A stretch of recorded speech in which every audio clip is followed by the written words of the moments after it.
On today's episode, we had the one and only Mike Totino in the building. Safety first home inspections.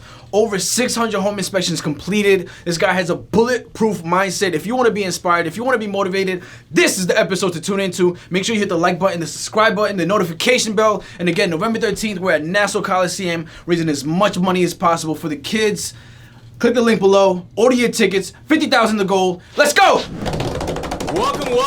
Welcome back to the newest episode of the Real Estate and Chill podcast. I'm your host, James Shatter from Cliffco Mortgage, here with Kevin Iglesias, associate broker. Today in the building, as always, is $1 million episode, all right? You've seen this guy on the Broke Agents Instagram. You've seen him everywhere holding cardboard signs. Your father is not a home inspector, but this guy is. We got Mike Totino from Safety First in the building.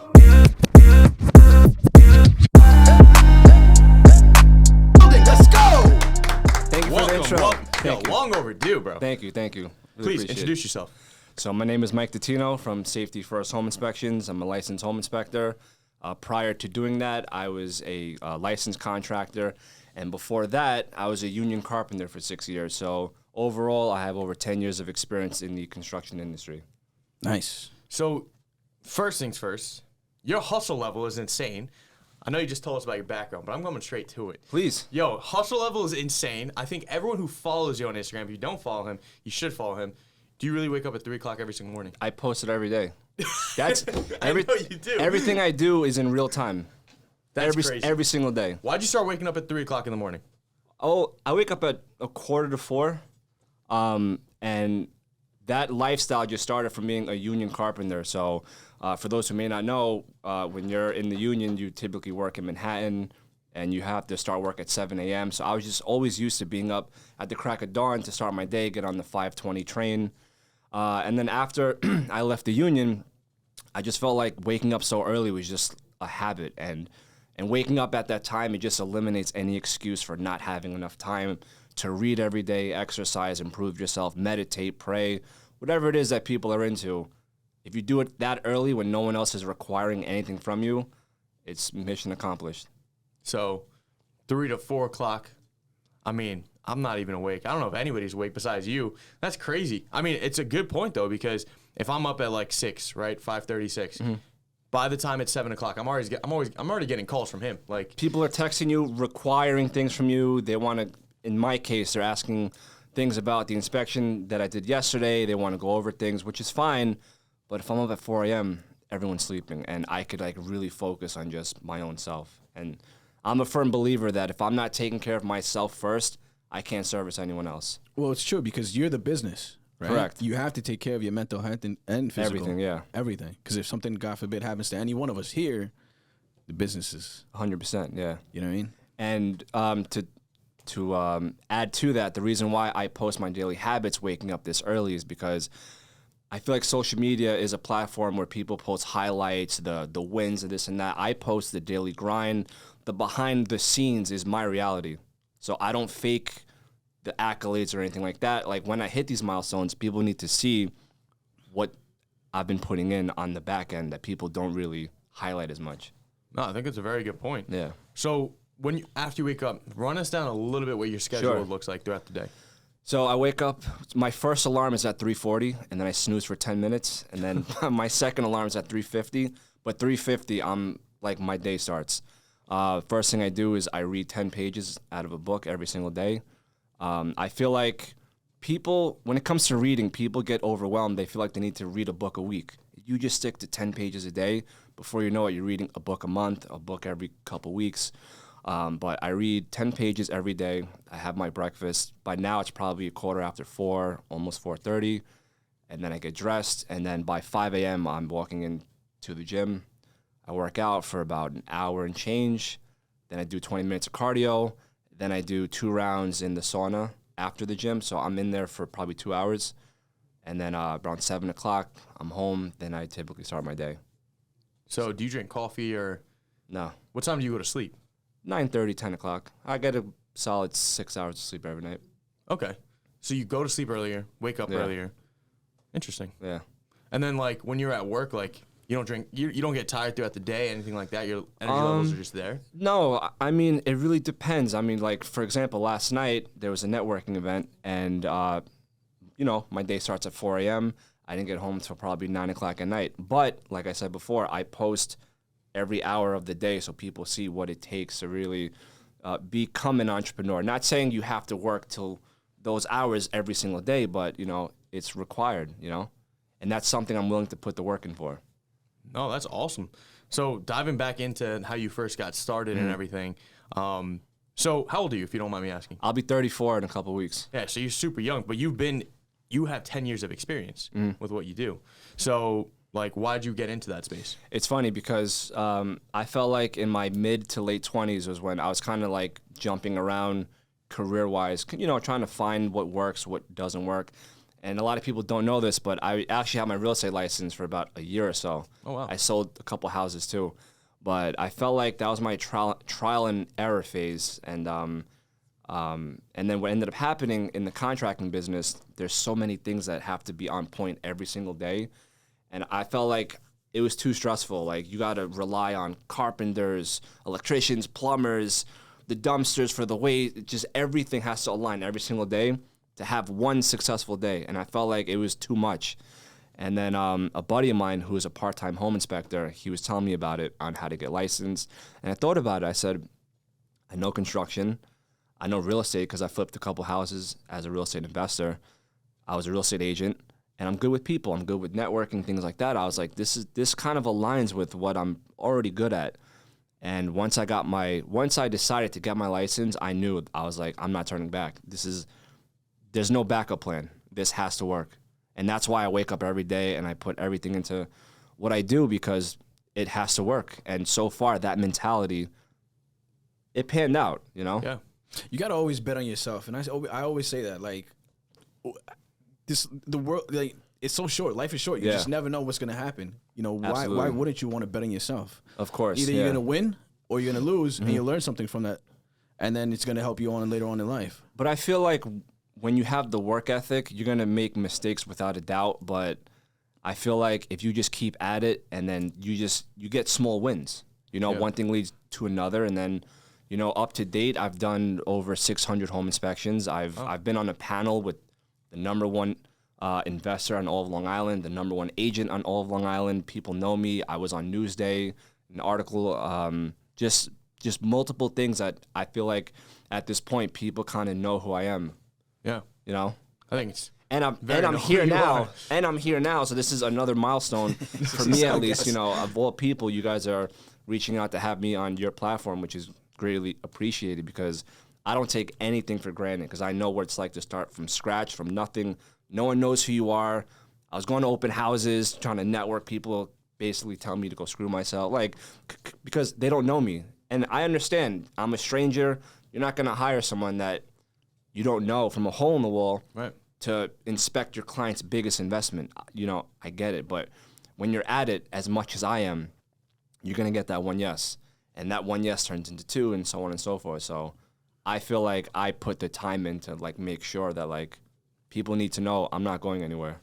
Honestly, I think one thing that I've noticed in the past, like, couple of years I've been in the business, is just getting known is like the hardest part. It is. Once you get known, people know who you are. If they don't want to work with you or have no interest, that's still a level of interest, right? Yeah. So it's like you get that interest from there, and then after that, you can persuade them over time, whatever it takes. Like, you know, it's not easy to get big realtor to work with you, you know what I mean? Like, it takes time. Yeah. But, you know, that's exactly how I started too. I didn't go to open houses, but I was cold calling and stuff like that. Even to this day, I still want to do that. I still want to, like, go to open house just randomly. I know you do it too. I see it on your story all the time. Yeah. And, like, honestly, just getting known in ways, because not everyone's on social media. Right. So, I mean, that's a huge way to just get in front of people. No, I agree. And I've also learned too that if, let's say, going to open houses has worked, or whatever it is, cold calling, showing up at offices, and now you're to a point where people know you, they have you on podcast shows and you're on social media, but why stop doing that?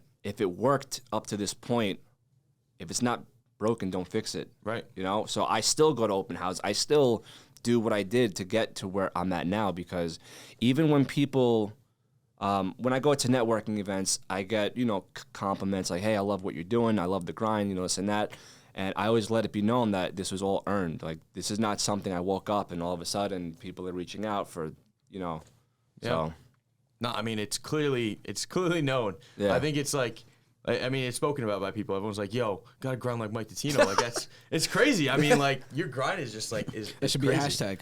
Yeah, right? Yo, I was like, Mike's posting like at 3:40 in the morning. I was like, yo, I gotta start posting. But I wake up at like 6. You know how many people started tagging me like in their stories that now they're up earlier reading books now? Like people I don't even know are approaching me at networking events. I started working out now because I'm waking up earlier, and I'm just posting what I do. I'm not like no influencer I'm just saying, listen, if I can do it, you can do it. And No, like, I'm not gonna lie, bro. I see your videos and I'm just like, I see your stories and I'm just like, yo, he's waking up so early. He's in the same industry as me. He's out working. Like if he's waking up earlier than me, like I gotta match his hustle at least. Like yeah. So it's like I just go to sleep so late. I can't wake up at 3. So can't. there's a video there's a video on YouTube that you know how from time to time you might go on YouTube and watch some inspirational stuff, some positive affirmations and stuff. There's a video. It's called Tyson 4 a.m. and it's a video of Tyson probably in his prime, like the mid 80s, and he's waking up at 4 o'clock in the morning, and then no later than 4:30, he's already outside in the street running, and he goes, nobody wants to wake up at 4 a.m. and go running when it's pitch dark out, but it has to be done. And that last part really hit me, like, how many times have we been tired, we don't feel like doing it, this and that, but it has to be done. You got to get out of your feelings. You got to stop convincing yourself to not do what you got to do. Shit has to get done. So it's like, it's non-negotiable for me at least. Like, I don't wake up at that time and convince myself, oh, I have to read. Oh, I have to exercise. No, it has to be done. And it's so hardwired in my brain at this point where it's like, it's non-negotiable now. It's a mindset. It's a Bro, mindset. you're gotta have that actually mindset. crazy, but in a good way. Like you're crazy in a good way. I love it. Yeah. I gotta be like that. Like that's like bulletproof mindset right there. You have to, yeah. Yeah, that's wild. But I gotta get like that. But Yo, you're gonna hold me accountable, bro. when I'm gonna text you at like 3:30. But when people say these things like, I love what you're doing, this and that, like, I don't even like if I can do it, anyone can. Like, it's so easy to do. Like, I don't, like, people make it seem like what I'm doing is like impossible. There's no one else on this earth that wakes up that early. Like, it's so easy. Like, anyone can do it. I'm not special. Like, there's no difference, you know? Just got to put in the work. That's it. I'm That's convinced. It. I'm gonna put in the work. That's It it. I'm gonna do requires it. a lot more. Whoever's hustle. watching this, And I'm gonna meet you at the gym. if I can do it, you can do it. That's it. Respect. Do you still remember that first person that gave you that opportunity, like that? Yes. All right, I'll use you as my home Yeah, inspector. I absolutely remember my first inspection, 100%. Were you nervous? Because it's like Oh my God! So shout out to Glenda Guzman. She was the first agent that referred me my first inspection. I got there super early, and I wasn't 100% familiar with the software, even though I practiced over and over. But when you're in the field, that's a different story. Like, because you don't know what you're stepping into. Luckily, this house was a renovated flip. It wasn't like one of those houses where like the report's long and but I still had a difficult time, just getting used to the software and everything. But yeah, then the first one happened, and then so on and so forth. But I 100% remember my first one. yeah, that's And amazing. now you're 600 later. Over 600. Yeah. Over 600 later. I'm probably closer to 700 now. Wow. Yeah. And so how long ago was your first inspection? I say just under 3 years ago, Wow. give or take. So Safety First Home Inspections is your company. Correct. And then you started that straight away, or did you like after you couple? then you No, started later on? I knew once I decided to pursue getting licensed that this was it. I'm not looking back. I felt like I was an entrepreneur for 6 years straight in different industries, but like just I felt like there was constant roadblocks and there was constant detours and like I wasn't getting traction, this and that. And looking back now, it's like that's all part of the process. Like you can't skip that part. Like every successful person that I know has been through their share of adversity, uncertainty. Like people don't realize like 3 years ago, I'm 30 years old, my friends are buying houses and I'm using my credit card knowing I have 30 days to make something happen right now to make the minimum payment. Like people don't realize that. Like that was my situation not too long ago. That's why it's like when my back was against the wall not too long ago, I knew like this has to work. I'm putting everything into it. And no plan B. There's no plan B. No plan B. I have no backup plan. Yeah. And I feel like that mentality has helped me in so many ways, you know? Yeah, and we admire that. Like, I love hearing people's success stories, especially when they say, you know, I literally just started from scratch, came from nothing. Can you dive a little bit more into that? Like, Yeah, so it's funny because that mentality didn't happen to me 3 years ago. That happened to me when I was 14, 15 years old, because I'm going to open up about my upbringing. There was a point I was living in a Section 8 house, single mother of 3. I never knew my father. And I overheard my mom on the phone once, like, I don't know how I'm going to put food on the table right now.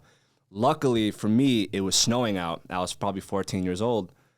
I overheard it. I got dressed, and I started going door to door with my shovel, convincing people, let me shovel your driveway, walkway, this and that. And that's when, at that time, where I felt like I'm in control of my situation. At 14 years old, people aren't worried about finances and how they're gonna put food on the table. I'm 14, going door to door, bundled up, like.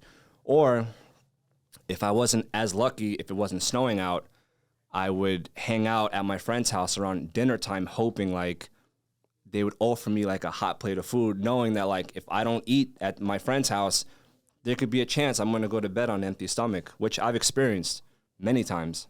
So that mentality 20 years ago, what stuck with me since, like, that was, looking back now, being that poor was like the best thing that's ever happened to me. it's funny you say that. I'm serious, bro. No. I feel the same like, exact way. Like, not having that leg up, that luxury, is what it's a benefit. But 100%. people don't realize that. You know what I mean? That's the best thing that's ever happened to me. And then, like, when I was 14 years old, when I was turning 14, I couldn't wait to get my working papers because I knew I could work on the books. And at the time, I was cleaning beach bathrooms for minimum wage. But once again, I knew, okay, the more I work, the less I have to worry about, okay, am I going to go to sleep on an empty stomach tonight? And then that turned into being a busboy. When I was 13, I went to a diner and I convinced the owner at the time to allow me to be a busboy during the weekends during the summertime. So at 6 a.m., I'm 13. Kids are sleeping in. Summer school's out. I'm riding my little BMX bike to a diner to be a bus. Mind you, the diner's in a different town. It's not even in Long Beach. It's in the next town over. So I'm up at 6 a.m. riding out every summer to make money once again. What diner was this? Demi's Diner? Demi? What town is that in? Island Park. Island Park, okay. Demi's Diner, I think it's called, yeah. How long did you have to ride your bike out there? Huh? How long did it take you to get there? Probably like a half an hour ride. Damn, every morning, and Give or you're take. in your clothes and you The work. tiny little bike, yeah. And then you just come back home after? Wow. Yeah. I feel like something just like clearly just clicked in your head. Yeah. And then from there, like, I didn't have support. I didn't have parents with money. I have one parent, and she had no money. She had to go on public assistance to help us. So knowing that, it's like, all right. But I never felt bad for myself because I knew I'm in control of my situation. And I feel like growing up that poor at that point in time was the best thing. And it taught me so quick, like, don't feel bad for yourself. You're in control to change everything around you. Yeah, that's true. You know? I admire your hustle. Like, Thank we you. have very similar backgrounds. Yeah. And I think with that mindset, it changes everything for you because you know how it feels to go to bed hungry. You know how Multiple it feels times. to have Multiple absolutely times. nothing. Multiple times. So the part that you're so successful, you don't want to ever feel like that again, and that's what motivates you. And that's 20 years later. I Yeah. still wake up, and that's another reason why I post like my grind, this and that, because like every time that I wake up, that 14-year-old voice in my head is like, you got to make something happen today. You got to meet someone, you got to network somehow and make something happen. So that experience just gets further and further away. You never have to experience that ever again. That's why when I'm at these networking events, I don't go there to BS and like, people sometimes get a little loose and drunk. I go there, make my rounds, network. I follow up with people. You guys know about my follow-ups, but of course. I follow up with people because that 14-year-old voice is like, if you don't make something happen right now, tonight, today, tomorrow, you can go to bed hungry again. Even though that's far-fetched now, but I still have that mentality. It's the mindset. Yeah. You gotta have that mindset. Hustling like you're broke every day. Every single day. And I feel like that's the advantage that I have are those experiences. Yeah.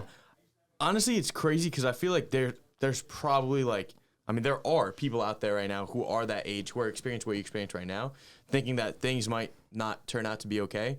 But then, like, if they watch this episode and see you and see how you turn that whole situation around into somebody that, like, you know, pressure makes diamonds, obviously, right? Always. So it's like you turn that whole situation around and made that what, like, propelled you go further in life. Like, you know, if those situations never happened, who knows, like, if you would have this bulletproof mindset that would, you know, cause you to be where you're at today. I wouldn't have this amount of discipline if I didn't feel like back then, like it's either sink or swim. Like, you know, even in junior high school when I'm in 10th, 11th grade, I didn't have parents to, like, hold me accountable to graduate, go to school. Like, I was living by myself at, like, 16. Like, my mom had moved out of the house. My sister moved out. My younger brother moved with our grandparents. So it was me at 16 by myself, 16, 17, 11th grade. Like, again, back against the wall.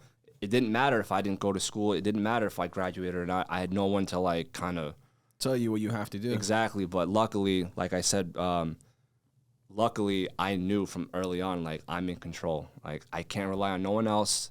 And this path of discipline, I don't have the luxury to, like, fall off or do anything because there's no one that's going to help me. Besides your mindset, what else would you say has helped you become successful in this business? Your relationships? Yes, 100%. I can never claim to be self-made because it's all due to help. So I'm a help-made individual.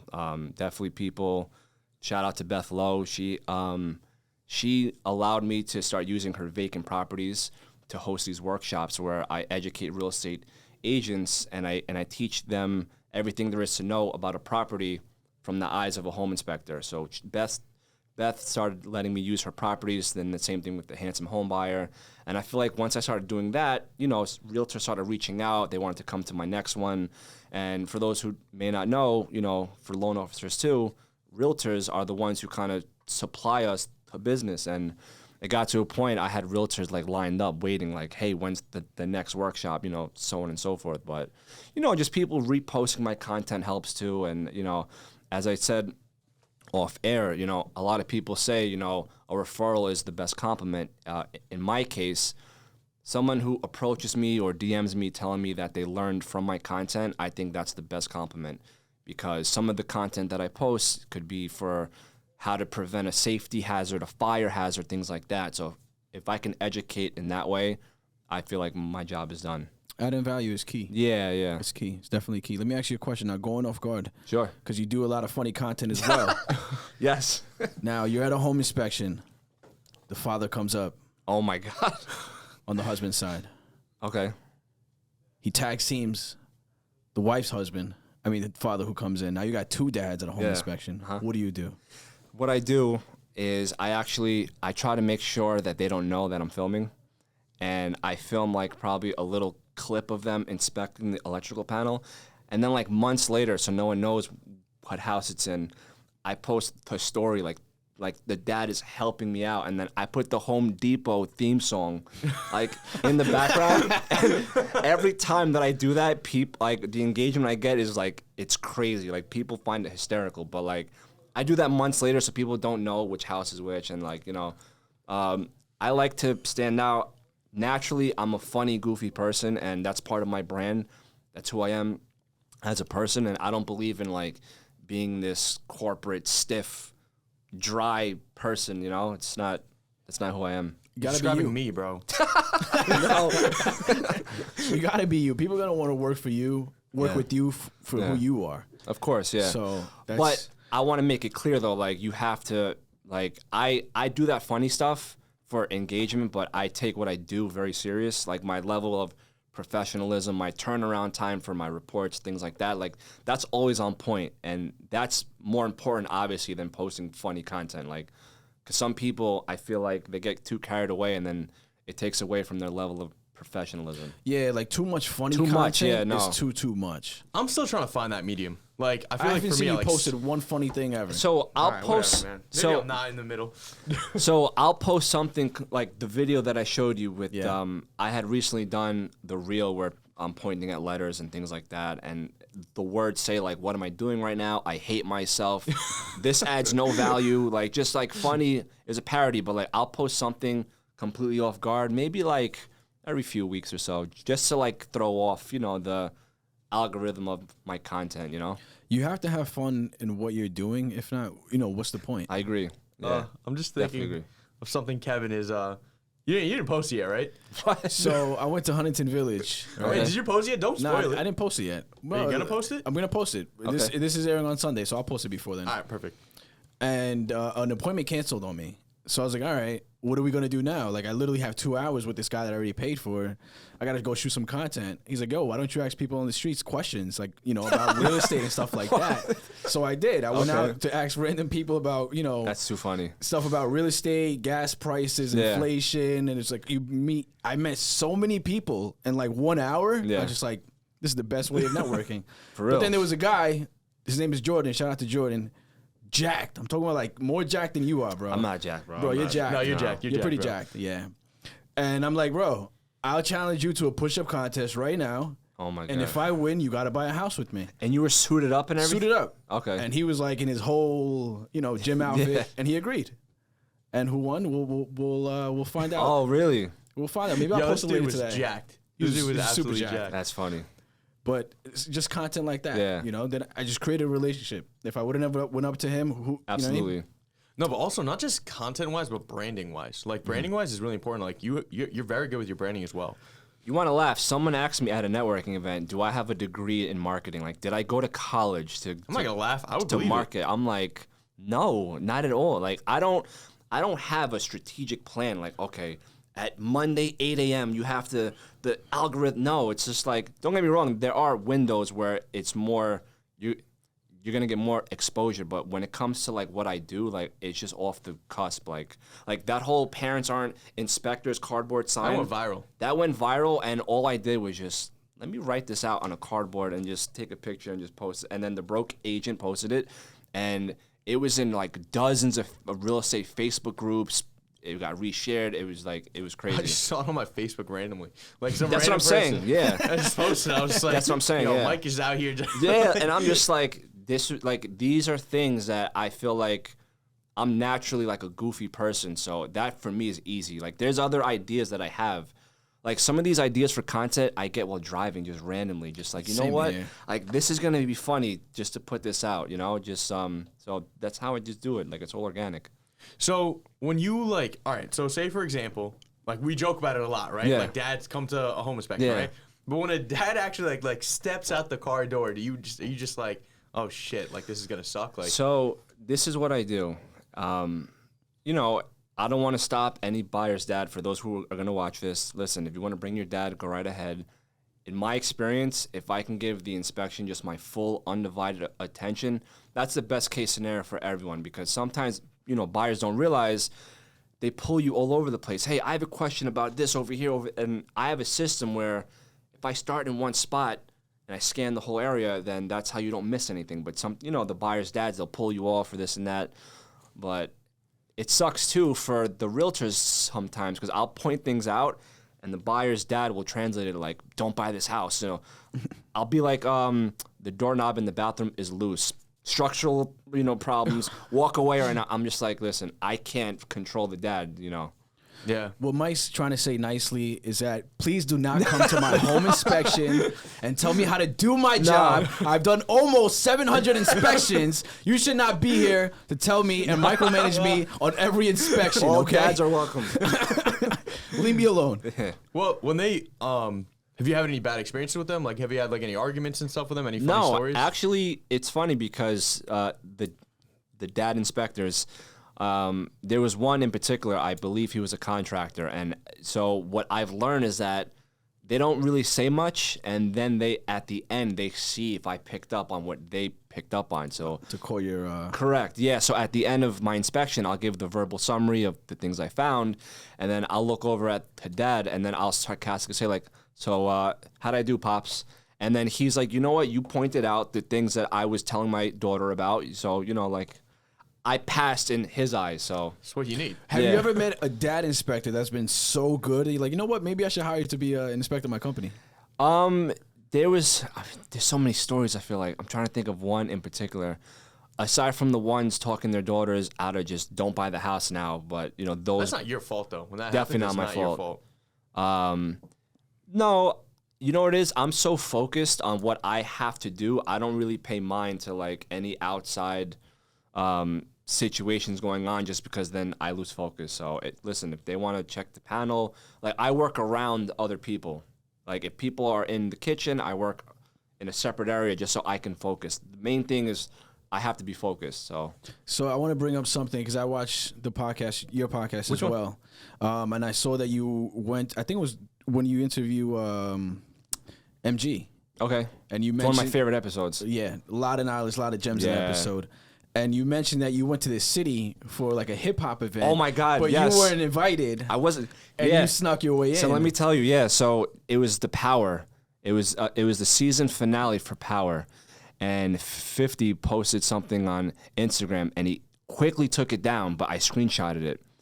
And what ended up happening was he had the location, and I was like, you know what? I got nothing to lose right now. Hopped in my car, I threw on my blazer, and I dressed the part. And I pull up to this building in Manhattan. First thing I see is the Rolls Royce he had. I'm like, this is real. Like, he's really upstairs right now. I'm like, damn, this is crazy. So then I walk past the bouncer as if I just belong. Like, I don't know what happened. Just something came over me. Mindset, man. It's the mindset. I was like, I'm just walking past him and just like, I think I even pretended to be on my phone or something. Just like, yeah, you know, what's up? Like, I walked in. First person I see was Tommy from Power. I met Angela Yee. I have a picture with her. I have a picture with Mac Miller. Rest in peace. I gave 50 pound the minute I walked up. I was like, what's up, Fifth? He gave me pound, like, and I'm in this room with like celebrities. Yo, that's my home inspector. Yeah. I'm in this room with like celebrities. Like, it was insane. And then I have another similar story. You guys know when the $1 Million real estate, it was on Bravo, the $1 Million listing show. Ryan Sarhan, Frederick, Luis Ortiz. They were having the same season finale, and I actually DM'd Luis Ortiz's manager or assistant because I knew going to the direct source, there's no way I'm gonna. Yeah, no. Yeah. So I DM'd her, and I guess she looked at my page. She saw like I was a normal person. I'm not a serial killer. She gave me the address. Really? She gave me the address. You gotta shoot your shot.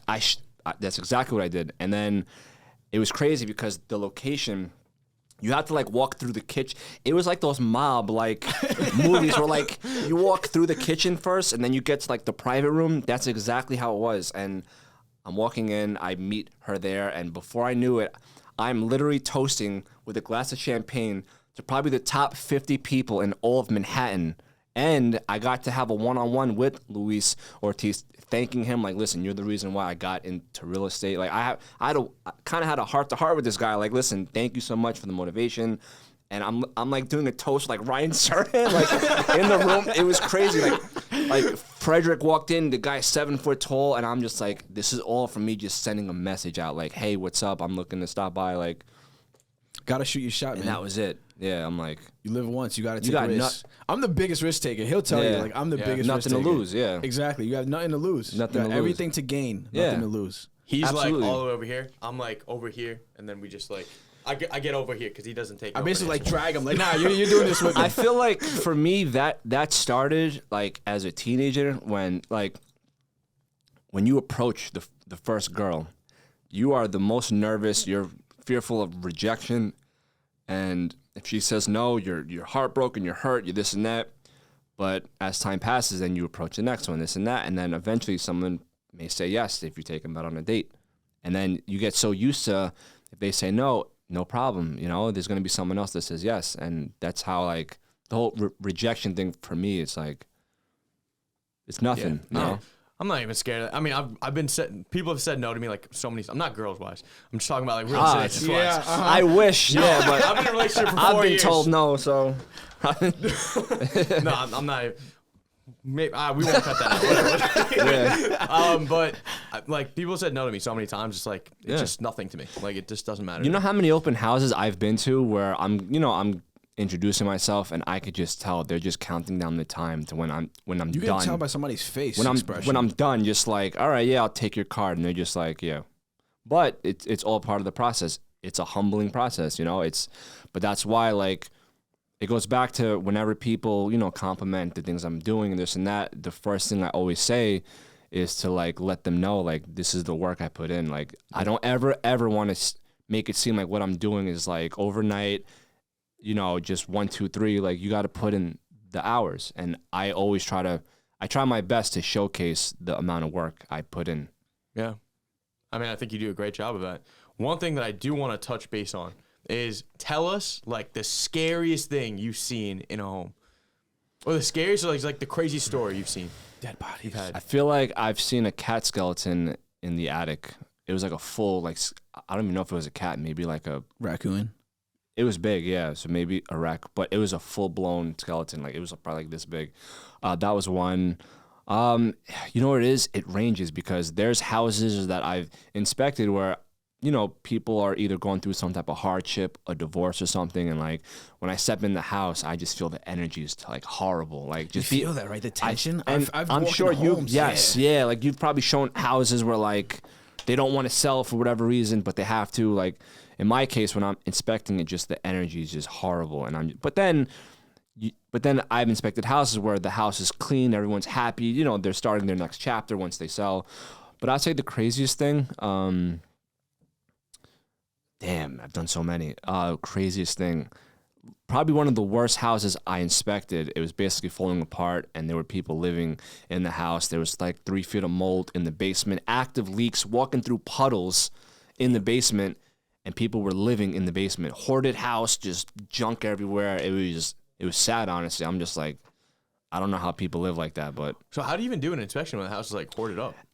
At that point, you just have to document, there's limited access. I couldn't, further evaluate whether there's an electrical panel in the garage that's just buried behind the rubbish. I mean, there's nothing I can do. True. Gotcha. But it's all documented to show my clients. And I always offer to go back, if they want to, have them move everything out of the way and clear out the area, I'll happily go back. Gotcha. You know what I learned, and let me know if this is true or false. So I've done a home inspection with an inspector in the past. I used to work with him a lot, but this hurt our relationship. Was that at the end, like you said, you do like a whole walkthrough, right, of the whole inspection, and in that walkthrough, you let me know, like, what are the big red flags? Like, absolutely. let me know now, because of course, yeah, I don't want to read this whole thing if you just, what I mean. Like, obviously we still read it, but let me know what has to be addressed. I do that on everyone, and then I also advise my clients too that whatever it is that they're gonna request to either get fixed or credited from the asking price, make sure everything is in writing through the attorneys before they sign anything. Because, unfortunately, there are bad apples in every industry, but I have witnessed realtors that are pushing to just sign the contract, and then it's like they do the final walkthrough, and then the things they wanted fixed are not in the contract. And then they get jammed up during the final walkthrough, and now they kind of have to eat it now. And then, I feel bad, but now, even though it's the realtor's job to do that, unfortunately, there are unethical realtors and home inspectors. I feel like lenders. I feel like it's my job to go the extra mile just to make sure that they're doing it the right way, because if they buy the house or not, it doesn't affect me. So I have no interest to persuade them to buy it or not.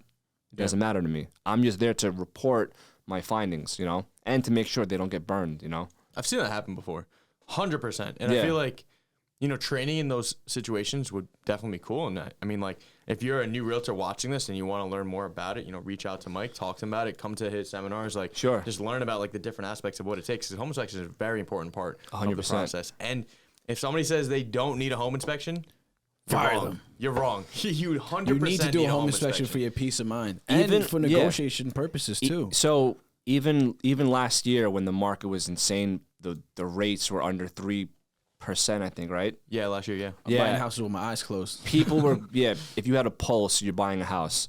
Those people were waiving home inspections, but even if you have no room to renegotiate, get it for your own knowledge. Like, peace of mind. I just did a home inspection yesterday, and there was mold, termite damage, but the property is being sold as is. So they know. They're taking the guy, the seller's in his 90s. You think he's going to sit there and start fixing things up? He's not. But they're pricing it as is. So he's hiring me just for his knowledge to know what he has to do once he moves in the house, and that's it. So do you have any pointers for anybody watching this? Is like, you're a realtor walking into the house for the first time, Yeah. you know, at an open house with your clients, like certain things you can look Absolutely. out for? I would say the top 2 things, just off the top of my head, would be smoke detectors in the bedrooms. You want a combo detector in the boiler room area, fire-rated doors in the garage, the boiler room. You need what's called GFCI outlets. Those are the outlets that have the test and the reset button. You need them in every kitchen, every bathroom, on the outside, just in case if it ever gets in contact with water, it automatically trips and nobody gets shocked. So those are things. That's why I have my workshop. So, realtors know these things, because you don't need a realtor to point out how nice the countertops look. You don't need a realtor to point out, oh, look at the kitchen backsplash. You need a realtor to obviously know the market, but let's take it a step further and have these realtors educated on these safety hazards that I feel like would have you stand out from the rest of the realtors getting licensed and they don't know anything. Right. No, I think you're 100% right. Adding, like, knowledge is the main reason why we're good at what we do, right? So 100%. It's like, you have to be knowledgeable about what you're doing, being a realtor, being a lender. Like, obviously, I've never, like, been to a home inspection, but, like, I love learning about it, because, like, you want to learn about every single aspect of what we're, in the business of. And I would say, too, when I was a contractor going on estimates, it was very similar to going on a listing presentation. Now, I know brokers always push for yes, have them sign, yes. I always pushed for, I would have never known that. So when I walk through a house and I point out things that they were not mindful of, there's no smoke detector in the upstairs bedroom. I didn't even know that. And you start pointing things out, bringing it to their attention, you start gaining their trust. Yeah. And then it's like, when you end your appointment, I would kind of leave it off with, listen, whoever you decide on hiring, make sure they know X, Y, and Z, the things that I basically just pointed out. And most likely they're not, because once again, people just push for yes. And I would always get a job after that because I gained their trust. And I wasn't pushing for a sale. I was genuinely concerned about the well-being of the safety of the property, I always say that, like, for me personally, like, my business has completely changed once I stopped looking at the dollar signs. And once I started being like, yo, like, the money will come with whatever we do. Just do a great job at what you're doing.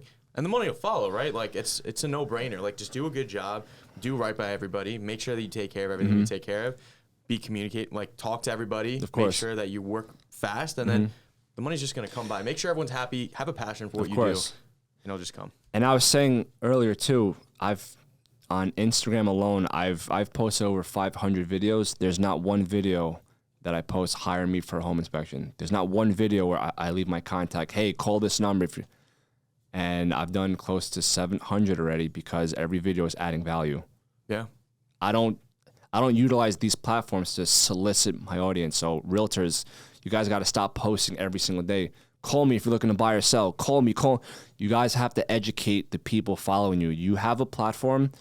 Have a destination for your followers. My destination is to educate as much as I can. But if you're just posting with your hands out, people are going to see that. And guess what? When you get that referral, when you get that job, and then you only come back around when you need the next one, people are going to see right through that. Yeah. Have passion for what you do. And I definitely see a lot of that. But if you need any, if you have any questions on home inspections, you know who to reach out to. Yes. Mike, leave us off with some knowledge. Leave us off with some last points. Yeah, so I would say just add value. That's one. Oh my God, you have to follow up with people. We didn't touch base on that. He's that follow king right here. So you have to follow up with people. When I tell you, you know how many people that I meet, and you send the text the next day, great meeting you last night at the networking event or at the open house, this and that. Chances are they're not going to respond. It's just another follow-up text, this and that. But then I will hound people until I get some type of response, just so they know I am active in this industry. Like, you're not getting rid of me, basically. You have to leave some type of imprint. And then one of my follow-ups says, one thing the real estate industry has taught me is that if you're not persistent with follow-ups, then you will lose out on opportunities. Wouldn't you agree? And that's when they start replying back. I'm going to save your number now. Great meeting you, this and that. So, yeah, so definitely follow up, add value, and put other people first. Because when I go to these networking events, I don't solicit people and tell them I'm a home inspector, this and that. I go to make friends, and the business follows. Yeah. Top 3 books you recommend? Ooh. Think and Grow Rich. The Slight Edge by Jeff Olson. That's a great book.